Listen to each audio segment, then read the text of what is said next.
امید ہے آپ سب خیریت سے ہوں گے۔ اگر آپ نے ابھی تک ہمارا چینل سبسکرائب نہیں کیا تو اسے ابھی سبسکرائب کر لیں اور بیل آئیکن کو دبانا بالکل بھی مت بھولیں۔ شکریہ۔ Number 11، wishing stone. 1980 میں ایک کشیدہ سیاسی ماحول کے دوران مصطفیٰ، ایک جدوجہد کرنے والا فیکٹری ورکر، ایک اہم آپریشن کے ذریعے اپنی اہلیہ جانان کی جان بچانے کی جستجو میں سنگین مالی حالات کا سامنا کرتا ہے۔ اپنے سنگ دل باس کی طرف سے مسترد کر دیا جاتا ہے۔ مصطفیٰ گرفتاری سے بچنے کے لیے فرار ہو جاتا ہے، اپنی بیٹی جیمرے کو ایک یتیم خانے میں چھوڑ کر، جسے بعد میں امیر رونا خاندان نے گود لے لیا ہے۔ دیکھ بھال کرنے والی گھریلو ملازم فیگن کی مدد سے مصطفیٰ اپنی بیٹی کے قریب رہنے کے لیے روناس کے گھر میں گھس جاتا ہے اور ان کے درمیان ایک غیر متوقع رومانس شروع ہو جاتا ہے۔ نمبر 10، اینادر لو۔ اینادر لو مشہور اینکر پرسن کینان اور امبیشیس پروسیکیوٹر لیلا کی طاقتور کہانی سناتا ہے، جو قتل کی تفتیش کے دوران راہیں عبور کرتے ہیں اور اصرار، تناؤ اور جذبے سے بھرے رشتے میں جڑ جاتے ہیں۔ جیسے جیسے ماضی سے مبہم انکشافات سامنے آتے ہیں، ان کا سامنا چونکا دینے والی سچائیوں سے ہوتا ہے جو انہیں ہمیشہ کے لیے بدل دیتے ہیں۔ سیریل کلر کیس کینان کی کوریج کی بدولت سرخیوں میں آتا ہے، جو لیلا کی طرح قاتل کے تعاقب میں جاتا ہے۔ جیسے جیسے تفتیش گہری ہوتی جاتی ہے، لیلا کو احساس ہوتا ہے کہ یہ کیس ان کے خاندان میں طویل عرصے سے چھپے ہوئے تاریک واقعات سے جڑا ہوا ہے، جو ان سب کو پریشان کرنے کے لیے واپس آئے گا۔ Number 9، wild.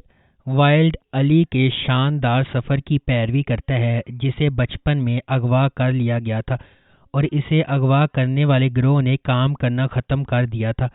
کئی سالوں کی مشکلات کو برداشت کرنے کے بعد علی نے اپنا نام یمان رکھ لیا اور اپنے 3 دوستوں کے ساتھ مل کر ایک نئی، بہتر زندگی گزارنے کے لیے اپنے اغوا کاروں سے بچ نکلا۔ اس نئے خاندان کے لیے چیزیں آسان نہیں ہیں، لیکن وہ سخت محنت کرتے ہیں اور اپنے تاریک ماضی کو پیچھے چھوڑ سکتے ہیں۔ ان سب کے ذریعے یمان کسی نہ کسی طرح اپنی روح کو پاکیزہ رکھنے کا انتظام کرتا ہے اور کبھی بھی اپنے ارد گرد چھائے ہوئے اندھیرے کا شکار نہیں ہوتا ہے۔ معاملات اس وقت پیچیدہ ہو جاتے ہیں جب یمان شہر کے امیر علاقے کی ایک خوبصورت لڑکی رویا سے ملتا ہے۔ نمبر 8، ان لمیٹڈ لو۔ ان لمیٹڈ لو خلیل ابراہیم کارسو کی کہانی ہے، جو اپنی پیدائش کے وقت بحیرہ اسود کے گاؤں میں واپس آتا ہے۔ خلیل کو اس وقت فرار ہونے پر مجبور کیا گیا جب وہ صرف 5 سال کا تھا، جب اس کے والد کو مقامی کرائم بوس رضوان لیٹو نے قتل کر دیا تھا۔ 20 سال بعد خلیل اپنی بچپن کی محبت یاسمین سے شادی کرنے گھر واپس آتا ہے، لیکن جب رضوان کا بیٹا یاسمین کو قتل کرتا ہے تو اس کا مشن بالکل نئی سمت اختیار کرتا ہے۔ خلیل رضوان لیٹو کو قتل کرنے کے واحد مقصد کے ساتھ ایک آدمی کی فوج بن جاتا ہے۔ Number 7، laundry box. ہر امیر محلے کے لیے غریب عورتوں کی فوج ہوتی ہے جو اسے چلاتی رہتی ہے۔ یہ تمام صفائی کرنے والے، دیکھ بھال کرنے والے اور گھریلو مدد ایک ہی اصول کے مطابق زندگی گزارتے ہیں کہ وہ پوشیدہ رہیں گے۔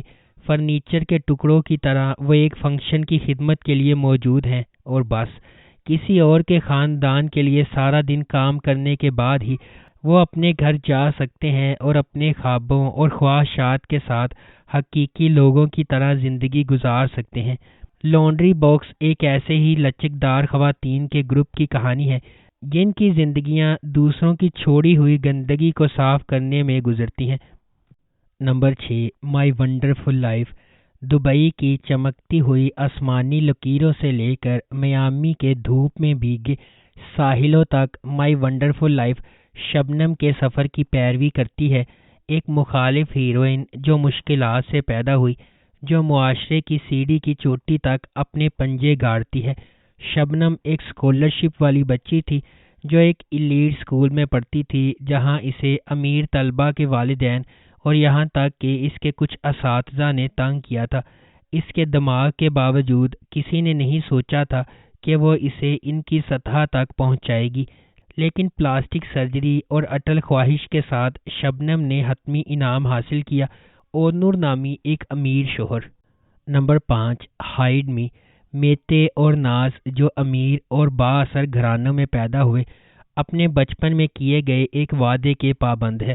یہ وعدہ ایک المناک واقعے سے ہوا ہے جہاں ناز کی بے گناہی پر سمجھوتا کیا گیا تھا اور میتے کے خاندان نے غیر متزلزل حمایت کی پیشکش کی تھی۔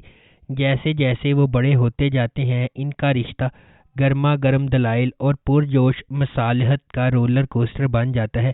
میتے بچپن کے وعدے کو نبھانے کے لیے پرعزم ہے، ناز سے شادی کرنے کے لیے بیرون ملک تعلیم حاصل کر کے واپس آتا ہے، تاہم قسمت اس وقت مداخلت کرتی ہے جب وہ ناز کی وفادار نوکر انجیلا کے ساتھ راستے عبور کرتا ہے۔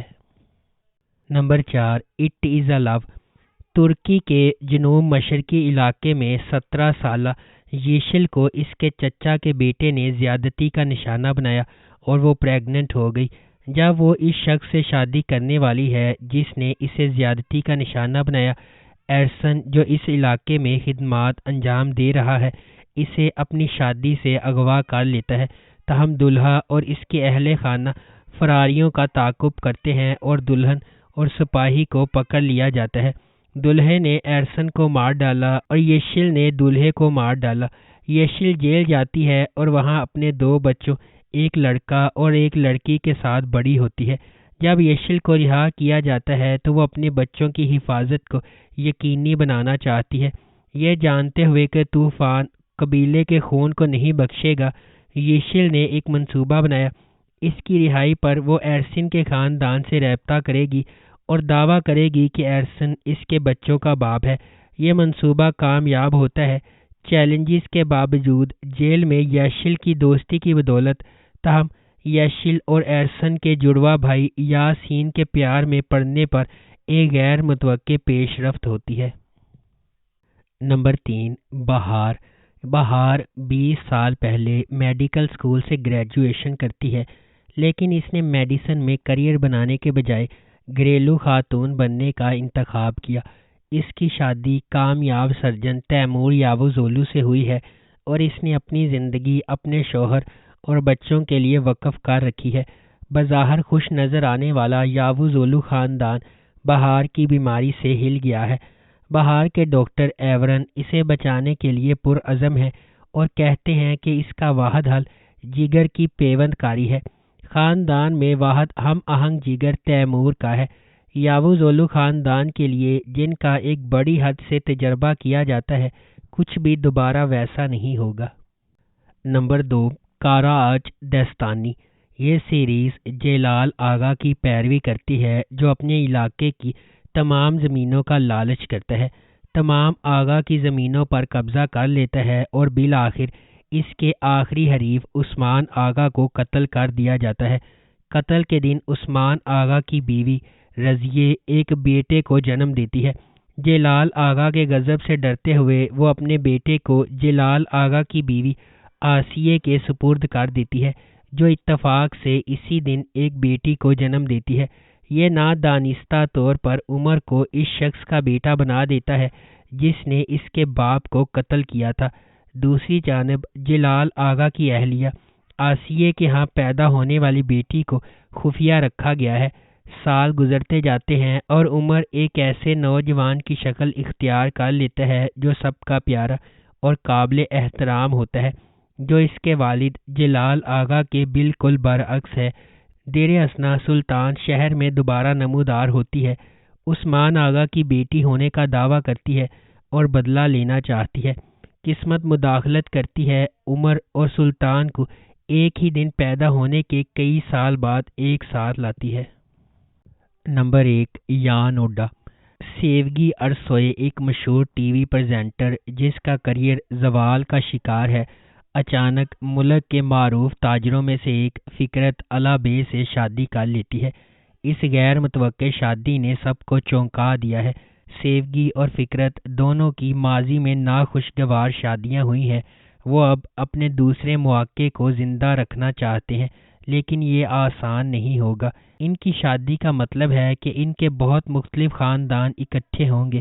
ان دو بالکل مختلف خاندانوں کا ایک ہی چھت کے نیچے رہنے سے سیوگی اور فکرت کی توقع سے کہیں زیادہ بڑے مسائل پیدا ہوں گے، جس سے خاندان کے تمام افراد، خاص طور پر ان کے بچوں ٹائلن اور شلیلے کی زندگی بدل جائے گی، جو مجبور ہیں ملحقہ کمروں میں رہنے کے لیے۔